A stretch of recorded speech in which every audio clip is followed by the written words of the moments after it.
What's up, everyone? It's been a minute since I've posted a video. Again, as the channel name kind of suggests, downtown arcade. Playing some games when I have some downtime, and I just really haven't had the downtime to play games and actually make videos from them.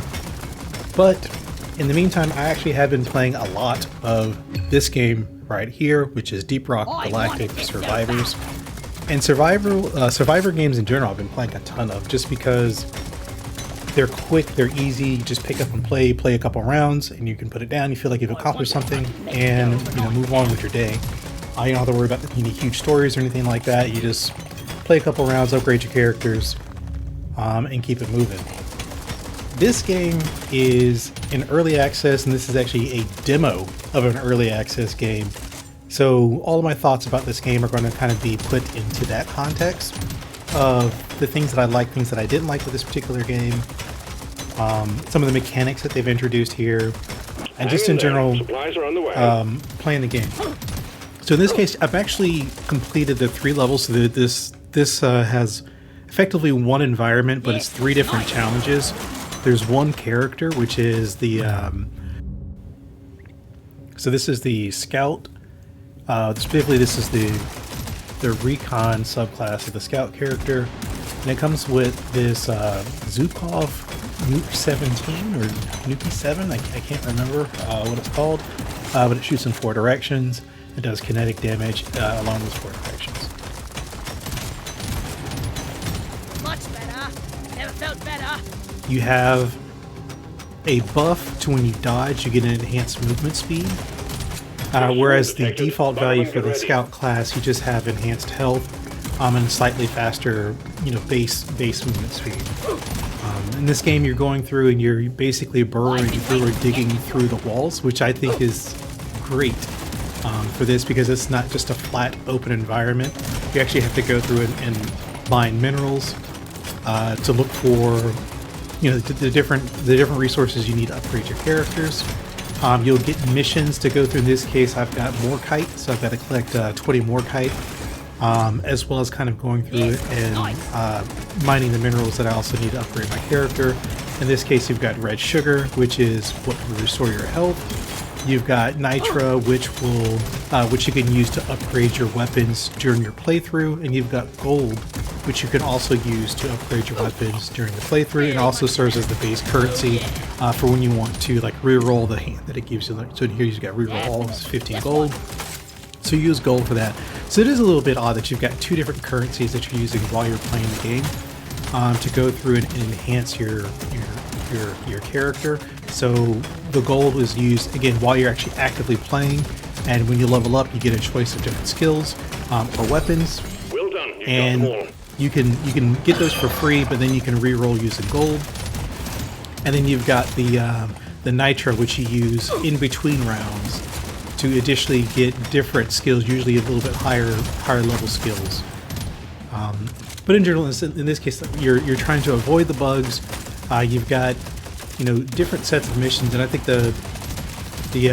right now we've got kill the elite slasher, but when you're playing the normal level, you've got a bar that's progressing from left to right as you're playing through the level, and there are different events that happen as you get to different places on that bar.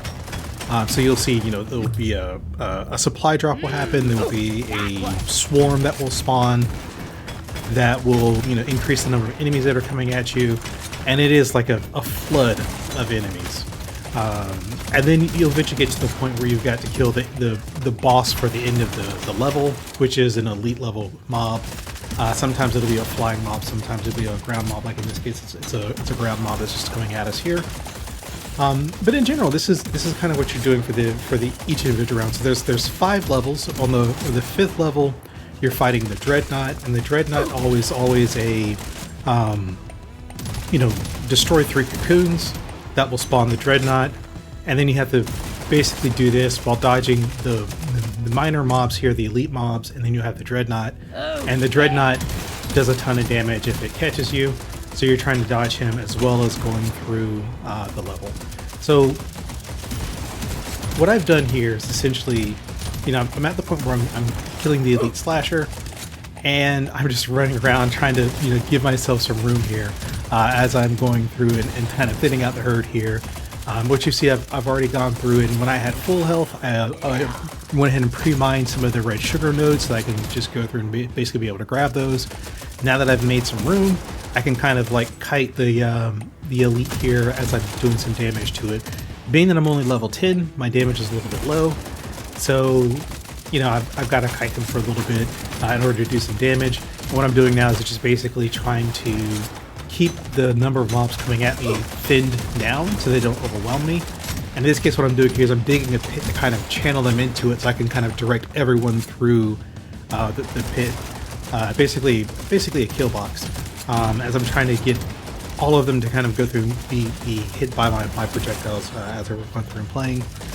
But in this case here, you'll see the dodge that kind of triggered there as I was trying to... As I got hit by an enemy, I dodged it, so now I've got a little bit of a faster movement speed. I was able to kill the elite.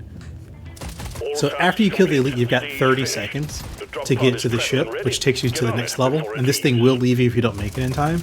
So, you know, what I'm doing here is, since I've got a little bit extra time, I'm trying to go through, just collect some of the experience that I left behind. When I was killing the mobs earlier, they didn't have a chance to pick up. And I'm, like I said, at this point, I wish I could have got that magnet there, but unfortunately, I just ran out of time trying to get back to the ship here. So this is going to take us to phase 2, well, stage 2, and this is the shop where you can spend your gold and your nitra. So in my case here, I've picked luck because that's going to give you a higher chance for better cards or better drops, and as you're playing the game. I'm going to re-roll here to get some other choices, and unfortunately I really can't afford much, so we got the reload speed. So I'm also going to choose the so as you kind of go through for each level, as you're playing and unlocking, you're unlocking unlocks for the different weapons. In this case, I got to a point where I could do an enhancement on what they call an overclocking weapon. So I just picked I picked reload speed here. So there's a couple different ways that you can affect actually the DPS that you're doing when you're playing the game. You can just do straight up damage. So you'll, again, most of the cards are mostly random. So you can pick, you know, plus damage, and I'm trying to stick with mostly kinetic damage for this playthrough. I do like the elemental weapons, but for me, at least in the way that I play, I don't ever get to a point where I feel like the elemental weapons are doing a lot of damage. So I tend to stick with all kinetic so that if I get one of these things that's like 10% to kinetic, it affects all of my weapons.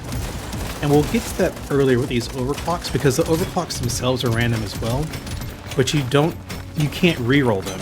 And so, you know, in this particular playthrough, later in the playthrough, you'll see that I get an overclock that switches one of my weapons to elemental, and then the other overclock is also switching it to a different type of elemental, which means that I've lost all the DPS bonuses that I've gotten with the kinetic damage that I've been stacking this entire playthrough.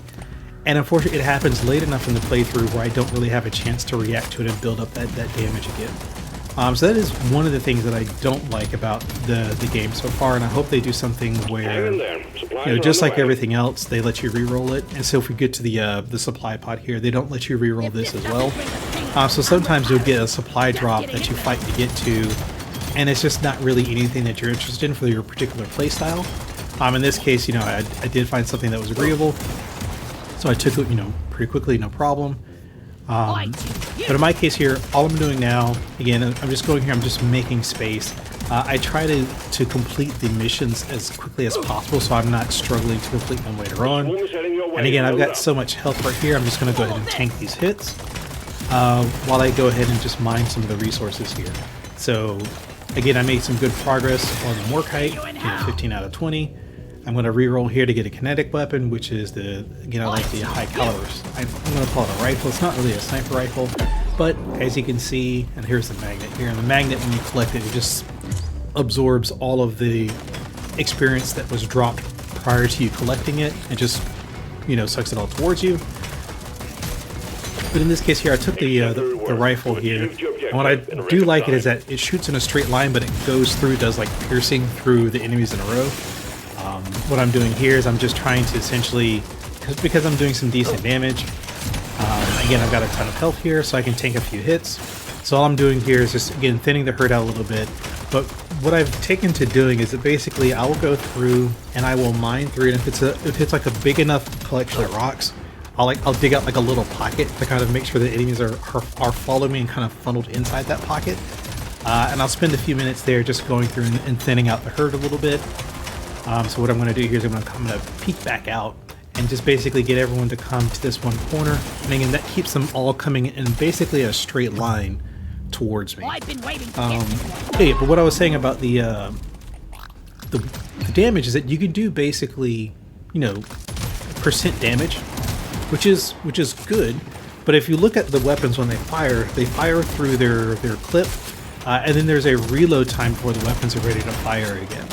So what I like to do is basically split it up between doing the percent damage and then really focus on doing the percent reload speed, which lets you fire more often. All tasks complete. Stage finished.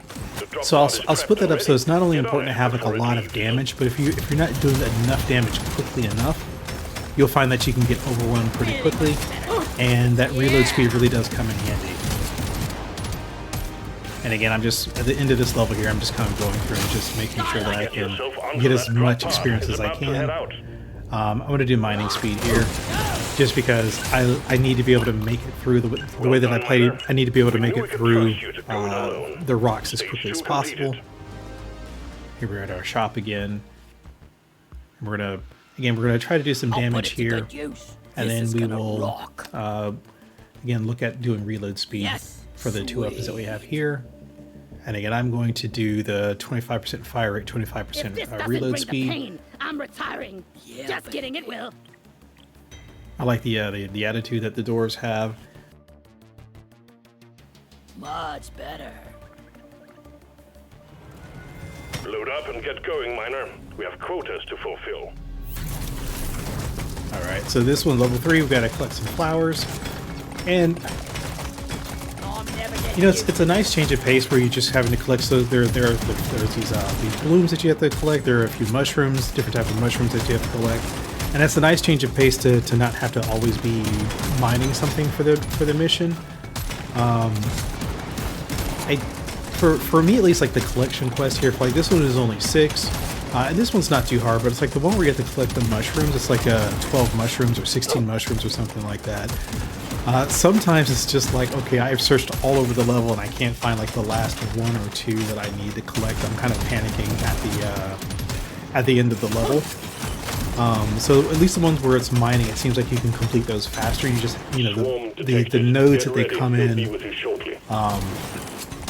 they seem to be grouped together a little bit more, whereas the collection quests are spread out.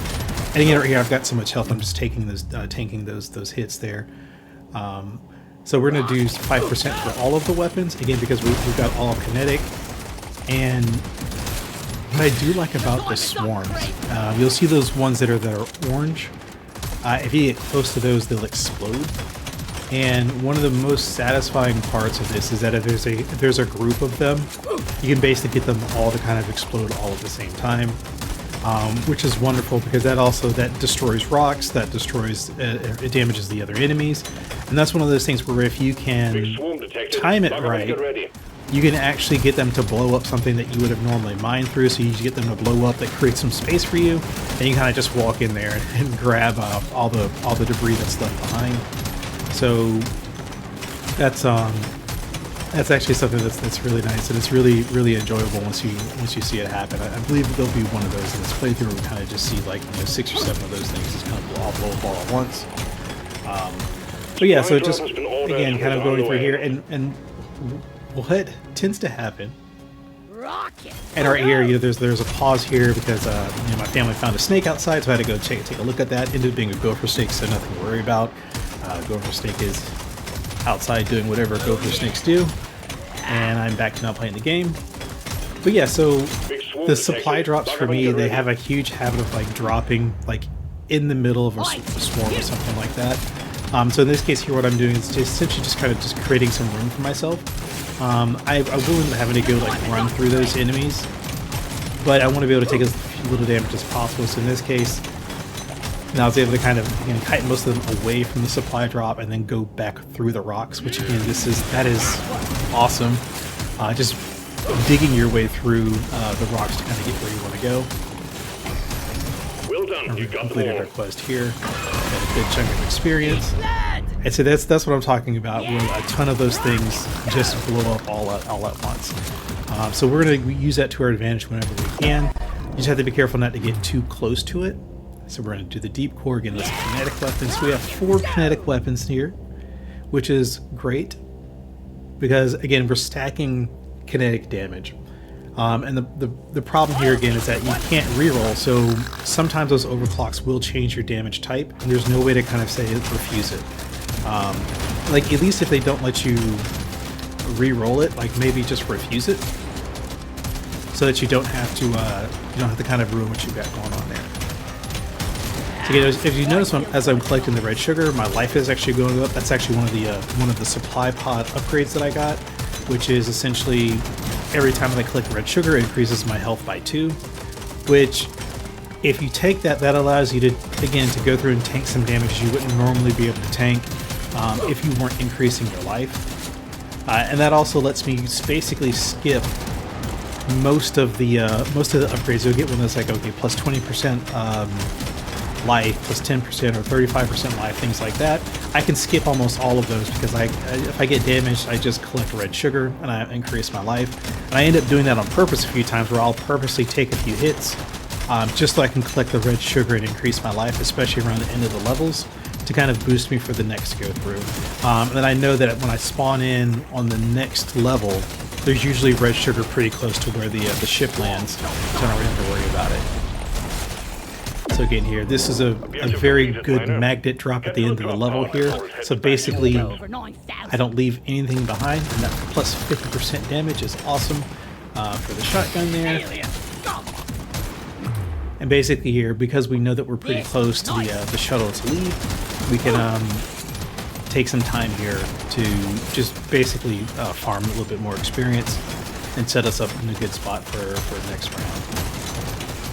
And when I was first playing, I was really nervous about not being able to make it back in time. But as you kind of play the game, you get a sense for how much you can actually really how much time you can actually spend on the level once you get that final countdown there. So badass. Hell yeah. That's pretty. And again, this shop right here was actually pretty good as far as rolls. Normally, what happens is that we have quotas to fulfill. I don't get what I want, and then I re-roll, and it ends up being like the things I want drop. I just don't have enough of the credits to get anything. Choice. This is becoming real.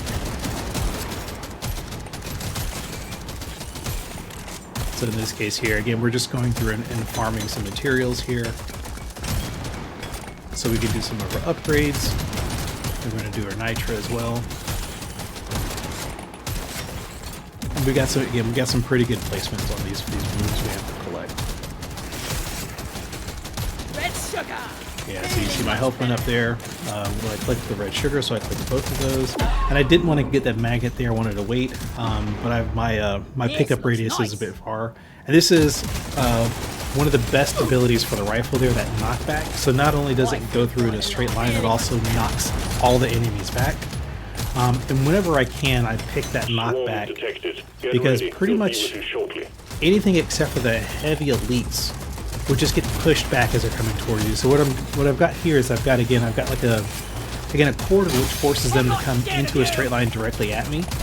But I've got knockback on my weapon there, so every time that rifle fires, it just pushes them back. So it's not only doing a ton of damage, it's also pushing them back. So I could just literally just sit here for a little bit. Now those heavier ones, they can actually go through the wall there. So at this point, when they start opening up the corridor a little bit too far, I need to make sure that I actually have a good escape route. And because I forced all the enemies to kind of go around, it pulled them away from the back of the level here. So I had a way to get out. And again, I love just mining through things. So I went ahead and broke through there because there's just a ton of enemies coming. So even even if I were to wait for them all to come through that little corridor there would still be a lot on the way on the backside. Big swarm detected. So I wanted to make sure that I had a way to get out here. So again, we're gonna go with damage here.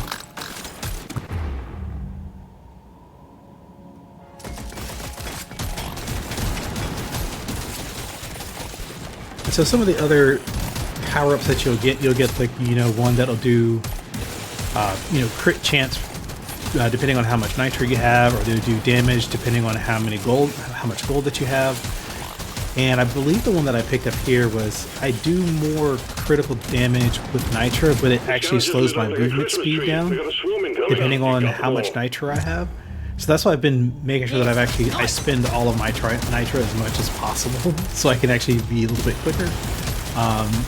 Especially when you're going through and you're fighting the elite, you don't want to be too slow that it can catch you. So what I will do with this one is I will also look to see if there's any movement speed power-ups. I might, you know, conditionally take those as well to kind of counteract that nitro power-up. Because in this case, yeah, you see how slow I'm walking here. It's almost like a waddle here. I'm going so slow. And that's the one thing I don't like in these Survivor games is that most of the power-ups that make you go slower. I don't tend to like those. But the damage that I'm doing, you know, is definitely making up for it.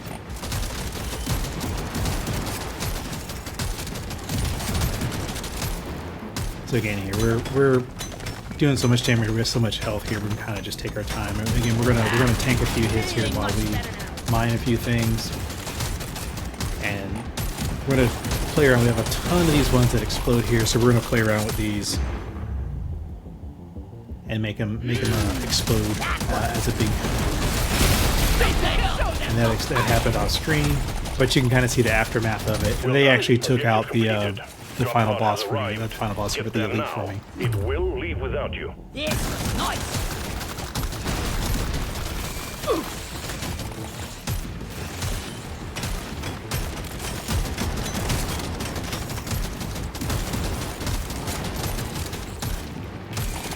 So again, yeah, what I'm looking for here is I was hoping to see if I couldn't find like a magnet that would be somewhere close by, but unfortunately not. And actually, no, there was one right there. I just didn't see it until I was already on the ship there, so whoops.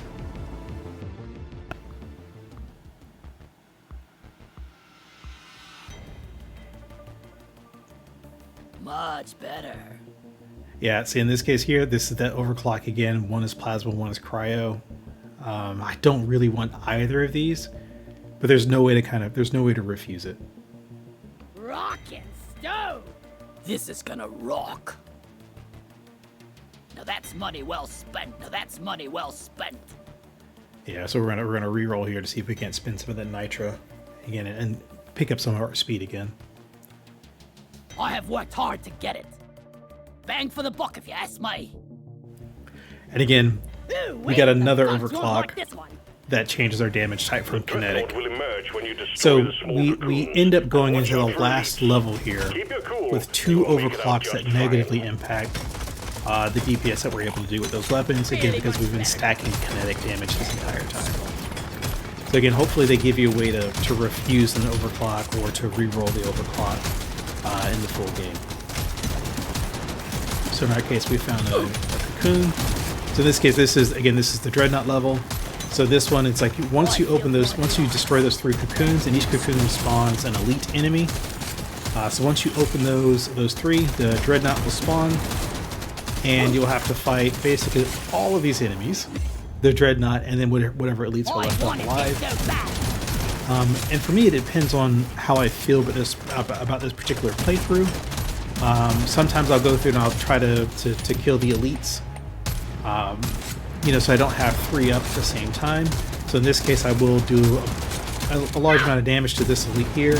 And again, I'm kind of at this point just trying to make sure that the mobs don't have a straight line to me, because I'm pretty much trapped in this area. So I'm trying to thin them out a little bit, do some damage, and then I'll go around and kind of push through. And again, tank some hits when I have to. But in this case here, you know, we're doing some fairly good damage here. So we're going to have one elite down. Now we're going to go and try to find another one of the cocoons. So I think, and it doesn't say that it's a swarm, but it's definitely a lot of enemies. As you can see, it's just a ton. So if you've gotten to this point and you're not doing a ton of damage, or if you don't have a good rate of fire, you're going to get very quickly overwhelmed before you can even get to the point where you've opened up the 3 cocoons. And that definitely has happened to me as I was leveling up the characters. It's just I would get here, and I just wasn't doing enough damage to kind of get through here. And again, I've got so much health, I'm just going to walk through them. That's not really a problem. Because I know where there are some red sugar that I can kind of go back to and collect those when I need to. So we've got a cocoon here. We're going to try to thin some of the enemies out here. And we're being greedy here. So I don't know like the payout, like if it, actually what I should have checked is like if the payout depends on like how much gold you take through. But at this point I typically have the damage per gold and the damage per nitro buff, so I just get to the habit of collecting gold in this level, even though there's nothing really you can spend it on. At the very least though, it's like if we were to level up, it would be nice to have the opportunity to reroll a few times in case something popped up that we didn't like. So we do collect some gold. I think it's 15 gold per reroll while you're playing in the game. So, you know, having like 30 gold at all times when you level up is a good, so you can get 2 rerolls if you need them. So at this point, I'm collecting nitro, but that's also going to slow me down, so I'm kind of worried about that. But again, like the increase in damage though is probably going to make up for it. So in this case, yep. So as you can see, I've got 2 weapons that would have been affected by that power up there for all kinetic, but they're not because it changed the damage type to a different kind. What would be nice is if those power-ups were baked into those guns. So in this case, if it switched the power-ups and the previous power-ups were rolled into it. So in this case, you know, saying that, okay, if my weapon type switched from kinetic to cryo, but I had, you know, 15% kinetic that was already in it, if it carried over and was baked into it, so I didn't feel like I was restarting over. So hopefully, you know, that'll be the case in the final game. So in this case over here, I've took out the 3rd cocoon, which means that the dreadnought has spawned, and I've got a ton of enemies that are fighting me here. So the dreadnought basically chases you, and if it catches you, it does a ton of damage, so it's always nice to have a lot of health at this point. And it does so much damage that it's worth it to even just run through the smaller creatures, because they don't slow you down if you get hit. In this case here, you saw it do like over 100 damage. So if I didn't have the health increases here, it would have done basically over half my life if we had the default life. So at this point, I'm just kiting it, and what you'll see is that it'll stop, and you'll see it kind of turn towards you, and it'll do a jump.